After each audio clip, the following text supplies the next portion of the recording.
Okay, so hello everyone. We're back at it again with another deck profile today. It's actually been a while since I last uploaded, mainly due to procrastination if I'm being honest. But anyways, we're doing another deck profile, and this time it's not going to be on Spellbook Dogmatika. It's actually going to be on a new build that I've been testing for a couple weeks now. I guess you can call it pure Dogmatika if you want. What I really want to call it is Waifu Dogmatika. It'll make more sense once they get into the card by card.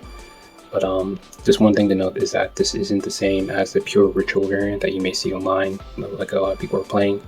It's just fundamentally different from that deck. So you're not playing stuff like Diviner or White Knight or White Relic, any of those ritual cards. So just be aware of that while going through the deck profile. And also, as the title will likely emphasize when I edit this video later, I went undefeated today, piloting this deck. So no draws, just completely undefeated at the local TS that I usually go to, so 4 rounds of Swiss. And my matchups, round 1 was Melfi Sprite, round 2 was Livewind Runic Sprite, I believe, yes, and round 3 was Dragon Link, and round 4 was a Labyrinth player. So pretty good spread of the meta, a lot of Sprite players, which is kind of expected, but yeah, I think it performed really well, especially considering the other variants that I've been playing recently. And on that note, I guess one thing before I get into the card by card, I'll only really upload a video on this channel if it can perform well at least a local tournament, because otherwise, like, what's the point? Because these past 2 months I've been playing a bunch of different variants, like ranging from like Fairy Tale Kaiju Dogmatika, which was a pretty interesting build. I really wanted to upload it, but it just didn't really function as I wanted it to, at least in this format. And also playing like branded Pistol Dogmatika. There's a lot of different things I've been testing recently, but this is the one that actually performed the best so far. So yeah, it's definitely a lot more consistent than the other variants that I've been playing, and definitely a lot more well-rounded overall. So yeah, that's pretty much all I want to get into. I just get into the deck profile. So just some notes on the main deck. It's 40 cards, so I finally was able to actually, cut it down compared to my other lists. And another thing just to note is that this is kind of a going second build. Not really, but preferably you want to go second. So in all the games that I won today, if I won the dice roll, I will let them go second, or I'll let them go first, because this deck just kind of performs well going second. And it'll make more sense once I go into the card by card. But yeah, I'll just start. So first off, I'll just get into the ritual element of the deck. So you're running 1 Alba Zoa, you're running 2 Matrices and 1 Dogmatic Calamity. So this kind of changed a little bit from my last list. So Zoa obviously will nuke your opponent's extra deck. So you're still running that for that effect, and just makes all your Dogmatikas unaffected by extra deck monsters or anything summoned from the extra deck. This is a distinction that is pretty relevant. So that also includes like Pendulum summoned from the extra deck as well, if that comes up. For the Matrices, I actually bumped this up from 1 to 2, mainly because I noticed that this engine was a little bit too bricky. Like I would just draw 1 Zoa and it's always in my hand, and then didn't do anything for like 2 turns. It was really annoying, so I just tried to make this a little bit more consistent, especially considering I'm playing second. And again, you're still playing the 1 Dogmatic Calamity. And in this build, you are running 2 targets that you can use. You're running 1 Quintet and 1 Little Walrus. I think that's how you say it. It depends on which one, or what the game state is, depending on which one you want to go into. Like if your opponent has a Vice Field, then you probably want to just send this, because it doesn't matter if your opponent banishes this as opposed to this. But you have a couple targets in your extra deck in order to get into your Zoa. And there's other utility for Quintet and Magician in this deck that I'll get into later on, as opposed to just running 2 of these cards here. But yeah, that kind of wraps up the ritual engine. Like I mentioned before, this isn't the pure ritual deck, it's just kind of a different take on it. So that's why you're only running the Zoa. So moving on, just getting rid of the self-explanatory stuff, running 3 Ecclesias. Still saving up for the next Starlight. In addition to that, you're also running the 3 Nadir Servants. So these are all like self-explanatory stuff. Ecclesia searches out literally every Dogmatika in the deck, so you have to run it at 3 as your main normal summon. Well, since it's going second build, typically you're going to be able to special summon it during turn 2, because your opponent will most likely have a monster out on board at that point. And Meteor Servant obviously is the best card in the entire build, so you're running 3 copies of that. In addition to that, you're also running the 1 Maximus. You only need 1 copy. It's searchable with Ecclesia and Meteor Servant, so that's 6 cards in a deck. There's really no reason to run multiple copies of it, especially considering that Kashtira isn't as prevalent as it once was, so you don't really have to worry about, you know, your Maximus getting banished. It can get popped, but again, with Meteor Servant, a lot of people forget this, is that Meteor Servant can add monsters from the deck and the graveyard. So if it gets popped, you can just add it back. It's not that big of a deal if it gets popped from the main deck. So again, you're just running 1 copy of this. And another thing to note is that the deck has evolved a lot since I guess 2022, when this deck was just essentially just Maximus Turbo. It's definitely a very powerful card, but the deck isn't centered around Maximus anymore. So there's really no reason why you need to risk bricking off of multiple copies of this when you have so many different avenues in this deck now. So that's just my take on it. So moving on, this is where the deck gets a little bit interesting. You're running 1 Incredible Ecclesia. You may be thinking, like, why the hell are you running this card? For multiple reasons. The main reason is simply to safely get into Iris SwordSoul. And again, this is kind of a remnant of my last build. I wanted to kind of test these cards out, especially Iris SwordSoul, because she is my favorite card in the entire game. But yeah, I kind of built the deck to kind of center it around her to make her a lot more consistent, especially considering how it was really hard to get her, or it was a lot more inconsistent compared to my last build that I uploaded on this channel. But yeah, her effects are just a little bit too broken not to play them, especially in a build like this where it's very easier to get her out, because she's essentially a Pot of Greed. She can blow up extra deck monsters as soon as they're special summoned, and if your opponent special summons a monster from the hand, you can special summon one as well, which has synergy with like Fenrir and other stuff that you have in the deck. So her effects are pretty broken. But yeah, you can get her out with Incredible Ecclesia very easily, as well as the Ludwig, because she's a light spellcaster with the same attack and defense. So you have a monster in your main deck and a monster in your extra deck in order to get her out. But in conjunction with these cards, again, I kind of built the deck in order to try to make her a lot more consistent compared to before. So in addition to that, you're also running the Fluerdeis. You're already running this card regardless, but she's essentially just an effect veiler. And that's relevant because her effect in order to special summon herself, so you just have to have a monster on the field, so either your opponent's field or your field.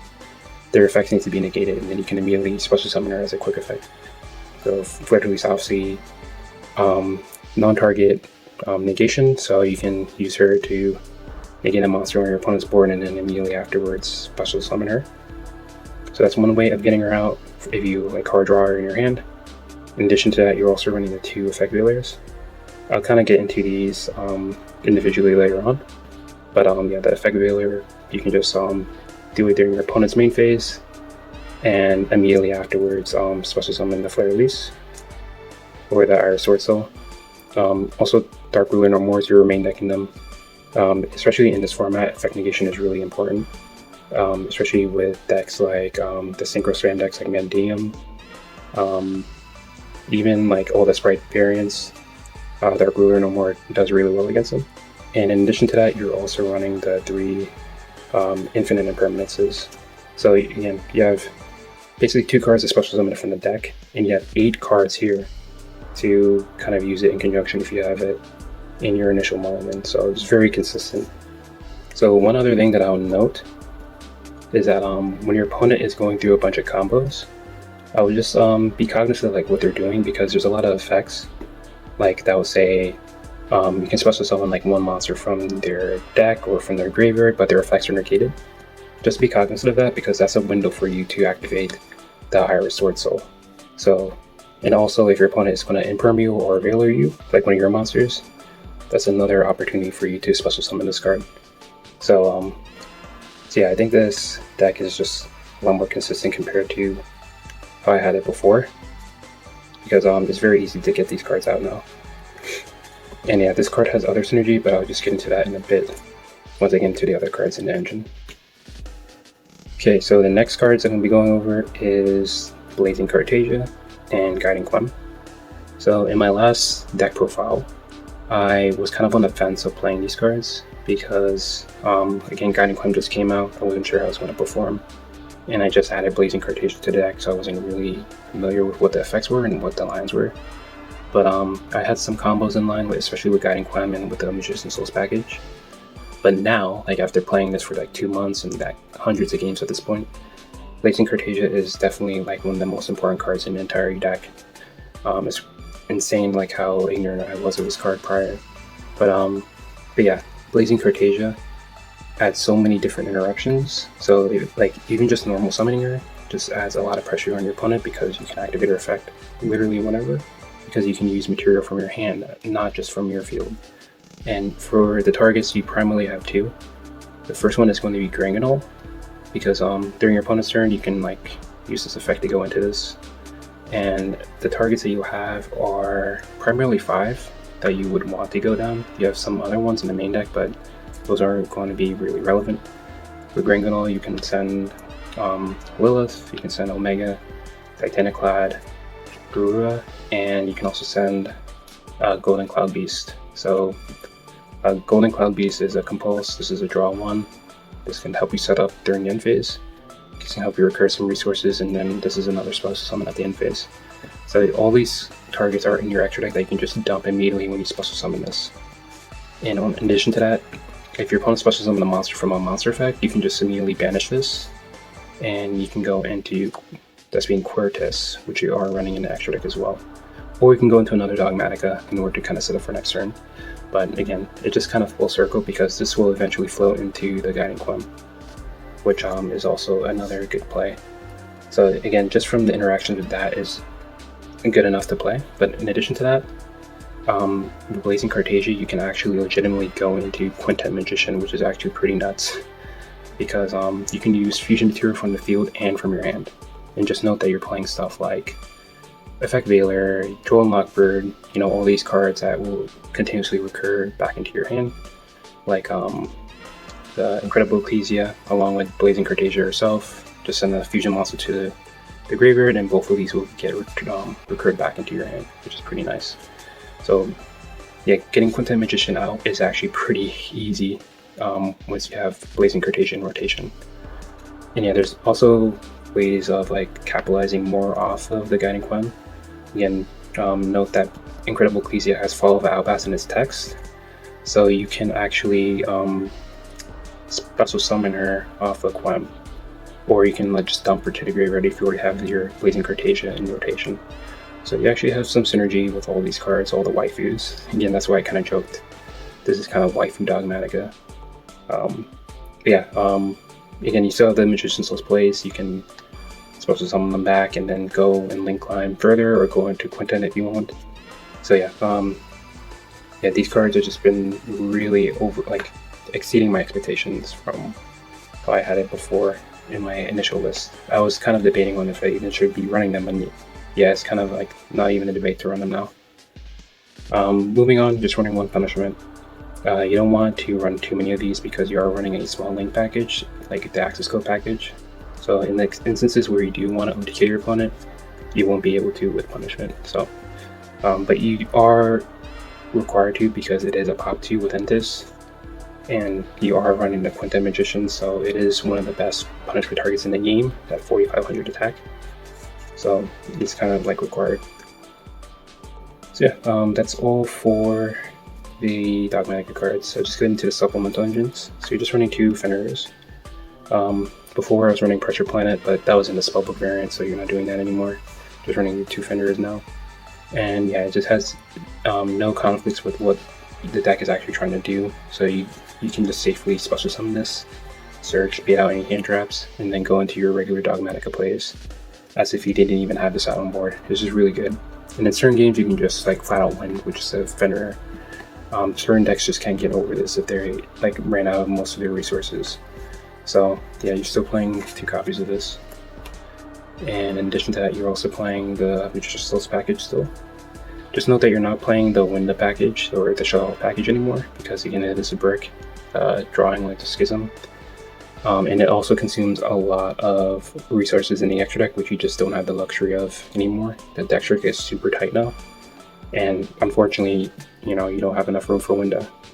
And I was trying to like move away from the whole lockdown aspect of Dogmatika, with Jowgen and Secret Village and Winda. I wanted to build like a more mid-range control deck. So the attributes of these cards actually don't matter that much. But just note that Illusion of Chaos is searchable with Herald of the Archetype in your graveyard, so you can just send it off of Maximus and search it whenever you want. And these are just good for link climbing, for baiting out Handtraps, and just for getting rid of some spells that are really useful so they can get into your engine. So yeah, I'm still running them. I really like them, especially for like link climbing into Accesscode and everything. So moving on to the Handtraps, you're running the two Ash Blossoms and the 2 Heckvillers. Kind of already went over these. I cut both of them from 3 to 2 because I was actually drawing way too many Handtraps and not enough engine when I had them at 3 maxed out. So I decided just to cut them down and just make the deck a lot more consistent, and I have been liking these ratios. And the fact that I was running 2 allows me to actually see them, and it kind of works in another card that I'm running in a deck that I'll get into in a bit. But moving on, running 3 Drone Lockbirds, pretty self-explanatory. Just note that Veiler and Drone Lockbird they're both spellcasters, so you can actually use them as starters for Artemis if you want to. But again, since Maximus isn't the centerpiece of the deck anymore, that line doesn't really come up that often. You probably just want them as hand traps. So, but yeah, Drone Lockbird is still one of the more powerful hand traps in the meta currently, so you want to max this out at 3. Alright, so moving on. Again, you already mentioned this, you are running the 3 Impermanences. Still one of the best hand traps in the game currently, and it's just really good because you can set it as well. Works with higher SwordSoul, pretty self-explanatory. And yeah, the 2 Dark Rulers that I'm main decking, these are kind of flex spots. If you want to play Kaijus or evenly matched to make it like a real going second build, you can do so. If you want to play some field spells like Secret Village, that's also an option. But yeah, I do like the Dark Rulers. I think it's really good this format. So yeah, that's that. And then basically the rest of the deck is just anti-hand trap stuff. So you are running 2 Triple Tactics and the 1 Callback Brave, along with the 3 Crossout Designators. So you're really going hard against hand traps and like your opponent like interrupting your plays. Crossouts, obviously that's really good because you're basically running all the major hand traps. So you're running the Imperms, you're running the Drone Lockbirds, you're running the Ash and the Veilers. That's basically all the major hand traps in the meta currently. So Crossout Designator basically protects you from everything. Something that's actually pretty funny that came up is that I actually was able to cross out a Fenrir effect. I don't think it was this week, I think it was last week that happened, but something that did happen against a Labyrinth player is that I crossed out Punishment when they had it set, which is actually pretty insane play. But yeah, Triple Tactics, if your opponent draws and Lockbirds you can just snipe a card from their hand, and then usually you'll win from there because you kind of get rid of a key resource, and Call By is pretty self-explanatory. And yeah, I do really think that the Crossout Designators at 3 is kind of required now. Yeah, there's just too many interruptions that can just completely halt your deck, like Drone Lockbird, because if your opponent draws you, then your turn basically ends. Okay, so I get into the extra deck. So to start out with, I'll just go over the links. So you're just running 1 Artemis, so you actually cut the Almirage and the Secret Garnet. Again, this deck isn't centered around Maximus anymore, so it's not really needed.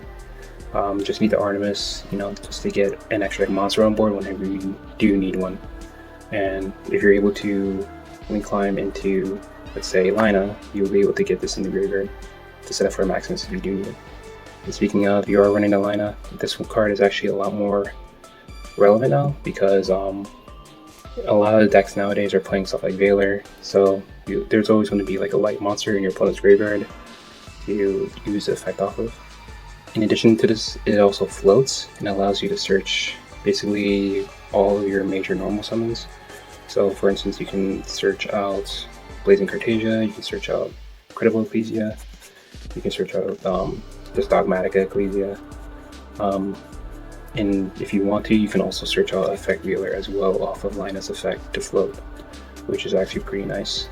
So it basically sets you up for anything that you may need. Is just a really good card to end off of if you can't really pop off like you want. But yeah, I run one copy of her, and I also run one Celine. And another self-explanatory card. Just helps you recur some resources from the graveyard, so you can actually special summon Alba Zoa if your opponent pops it with her. So that's another way of just getting it out on board, because it's going to be really difficult to try to get it out again if your opponent like bounces it from the hand or something like that. But if it's in the graveyard, you still have option to get your Alba Zoa back on board with her. But typically you're just going to be using her to link climb into your Accesscode Talker to OTK. So it's pretty self-explanatory with that. Just note with Accesscode Talker, I think I mentioned this in the previous deck profile, but you can actually just flat out OTK your opponent with her and Fluerdeis, because this will boost up to 5300 and this will boost up to 3000, so that's 8300, so that's more than your opponent will likely have. So that's why I keep referring to Fluerdeis as like your closer and your OTK potential card. So moving on to the synchros, you're running one Herald the Arclight. You have 3 targets in the deck. You have Legion of Chaos, and Alba Zoa, and Dogmatic Calamity. So whatever one that you may need at any given time, you can just send this to the grave to search those out. Golden Cloud Beast, I already mentioned the synergy that it had with Blazing Cartesia and Granganol. But you can just flat out just send this to the grave with Meteor Servant and just like bounce a Mirror Jade or whatever to avoid its like destruction effect. Really good with Kaijus as well, which you're playing in a side deck. But yeah, it's just really good overall. Just a really good form of removal in the extra deck. You're also playing one aside from one Omega. Again, just that enables the whole recursion element of the deck. And since you're playing stuff like Incredible Ecclesia, Blazing Cartesia, Guiding Quem, all those are tuners, so you can actually legitimately go into the aside from one Omega if you want to. But typically you're going to be only using it to like recycle your Elder Entities and like your Maximus or your Fluerdeis in a graveyard or something like that. And yeah, obviously last but not least, you're also playing the Lilith is the main card they're going to be using to get out either SwordSoul or Incredible Ecclesia. And also its effect on board is actually pretty insane. Well, not insane, but it's really good. It's just another effect negation that you can use whenever your opponent is about to do something. So yeah, all of these are pretty standard. Moving on to fusions, you're running 2 Entis. Yeah, 2 Entis is absolutely required, especially considering you're not running the Winda package. You have room now to actually play 2. So yes, still sticking with this. If I had room, like if I was able to play a 20 card extra deck, I'll play 3 copies of this, but you just don't have enough room for it. And again, another card that I would want to play more copies of, but I just don't have enough room for, is Garura, because it's just another draw. And it's a prime target for whenever you want to get into Maximus. You just use Meteor Servant to send us to the grave, and then search out the Maximus. And then you draw one, and then you can just banish it to special summon the Maximus off of it. So it's a really good card for that, whenever you want to go down that line. So those are like the typical Dogmatika cards that you would run. So moving on, you're running 1 Titaniclad. Really good to get out Dogmatika Ecclesia to special summon out, or to search your Fluerdeis at the end phase. And also, again, searches out or special summons a Dogmatika card, so it also works with Guiding Quem as well. So just don't forget that Guiding Quem is a Dogmatika card, so you may forget because it doesn't actually say Dogmatika in the name. But yeah, she's Dogmatika and she's a Despia, which that'll come up in another card you're running right here, which is obviously Granganol and the Cortez. So I kind of already mentioned the synergy with these cards. You're going to be getting into that obviously with Blazing Cartesia and with Cortez. You only go into this if you're going to prevent your opponent from OTKing you. So if your opponent's about to special summon something, banish it, special summon the Cortez. And then like at the end of their main phase, you can just activate the effect, set the entire field to 0. And that honestly will protect you from getting like OTK'd most of the time. It prevented me from getting OTK'd against a Sprite player, against Mosquito, and is another game where my opponent tried to link climb into their own Accesscode Talker. I think it was a Mathmech player a couple weeks ago. And yeah, I just won the Quertus and they really couldn't do much once I got into this. Again, it has a floating effect, which allows you to get into the gliding Quem. So just be aware of that. Yeah, these are kind of staple now if you're going to be playing the Blazing Cartesia package. And again, last but not least, you're playing the Quinto Magician. So it has 3 purposes in this deck. So it can be used to get into your Alba Zoa. Is the best punishment target in the game because it has 4,500 attack. And in addition to that, you can actually legitimately get into it with Blazing Cartesia if you have enough spellcasters, which is really nice. So yeah, that kind of wraps up the extra deck. So I'll just quickly go over the side deck now. Pretty self-explanatory, but yeah, I'll just quickly explain everything if you're curious. So you're running 3 Bysteel Lebellions, and you're running the 2 Jerusalem's. I really hate Mathmech. Luckily, I'm not playing that many Mathmech players anymore at our locals. But yeah, it's for those matchups where these cards just absolutely destroy. It really works well with Labyrinth as well because you can banish their like Lady Labyrinths and whatever cards that they would discard to try to special summon again or reuse. Also works really well obviously against Branded or Bysteals or whatever, because if they try to Bysteal you can just Bysteal them back. Really good cards. They're kind of like staple at this point. And something I was also thinking about was actually playing Chaos Angel, but I just don't have another copy of it, unfortunately. 2 Kaijus, so just 2 game seals. Again, works really well with Golden Cloud Beast that you're running in the extra deck. You can just Kaiju your opponent and bounce it back with discard, and then Kaiju your opponent a second time, which is really degenerate, but I like it. But yeah, overall, Kaijus are just overall really good cards, so I just have them in the side deck just in case, so I'm playing against Purely or something obscure. I'm playing another Ash Blossom.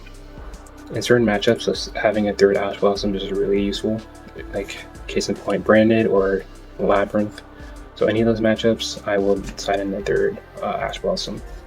So just keep that just in the side deck if I need it. Move on to spells.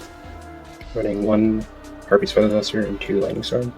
Again, I'm not sure why they bumped this to 2 and then the ban list. I'm not sure what the purpose of that was. But yeah, I've been testing it out. It's been really good, especially considering as I go in second build. So yeah, it's pretty self-explanatory, just back row removal. MVP of the deck, or the side deck, is Magician's Left Hand. This card just flat out won me games against Labyrinth and Trap Tricks. You just play this card against them and it's just auto win. If you're not familiar with what this card does, it says that you can then negate the first trap effect that your opponent may activate each turn. So if they're not familiar with what this card does, if they try to activate something in a graveyard or in the hand or whatever, it's going to get negated. And that really sucks against cards like Solemn Warning and Solemn Judgment, because if you're going to try to activate this, again, it's continuous, so it just negates counter traps as well, which is pretty nuts. So yeah, I've been really liking this card. It's actually the card that actually won me my last game just earlier today against Labyrinth, so I've been really liking it. Something that I'm not too excited for though is the Secret Village. Just been testing this like week after week. It's just been underperforming. Like most of the time I'm actually locking myself out of spell cards as opposed to my opponent because they just get rid of all my spellcasters. It's just really been annoying. I'm not sure if I should like recommend not playing it because that sounds insane. Like the entire deck is like mono spellcaster almost. But yeah, I just haven't been able to use this card properly. I'm not sure. But yeah, just keep it in the side deck for now. If I'm playing against Runic or Sky Striker, which there are people at my locals that play it, I is also going to be like an auto include in those type of decks, but just overall the track record has not been good, so maybe I just might take out these for like Cosmic Cyclones or something. But yeah, I'm still on the fence with these. Again, it's a side deck, so it's highly experimental at the moment, so you know, just adjust it for whatever event or locals that you're attending. It's not going to be the same as mine. So yeah, that's all that I had for the deck profile. And it's going to be slightly different from, the typical Dogmatika list that you may have seen. Again, I've been building this deck for a couple of weeks now, and I think I've kind of come to the point where it's really consistent. Obviously, the results speak for itself. It is undefeated. But I do really like it because it's really unique in the fact that it's focusing more on the SwordSoul, but also like staying true to the whole Dogmatika engine. And it's really nice that you can kind of combine the cards within the lore that kind of makes sense, that aren't really intended to be played together, I guess, because these are SwordSoul cards. And not only that, you also have the Guiding Quem plays along with Blazing Cartesia. Fenrir in itself can just win you games. The typical Dogmatika plays. You have Alba Zoa, which is a win condition in and of itself. And all the the utility cards for the current meta and Handtraps is just really nice, very consistent. Been really liking it. So yeah, that's kind of all that I have. Let me know how you like the build, anything that I can improve, and tell me if you actually played this variant of the deck and how did it perform. How do you feel? And yeah, just stay tuned into the channel because I'll obviously be uploading more deck profiles on this deck. Probably different variants, because I do want to explore Dogmatika a little bit more. But yeah, we just have to see what comes up and what actually performs in like an actual tournament setting. So yeah, that's all I had. Thank you for watching, and I'll see you later.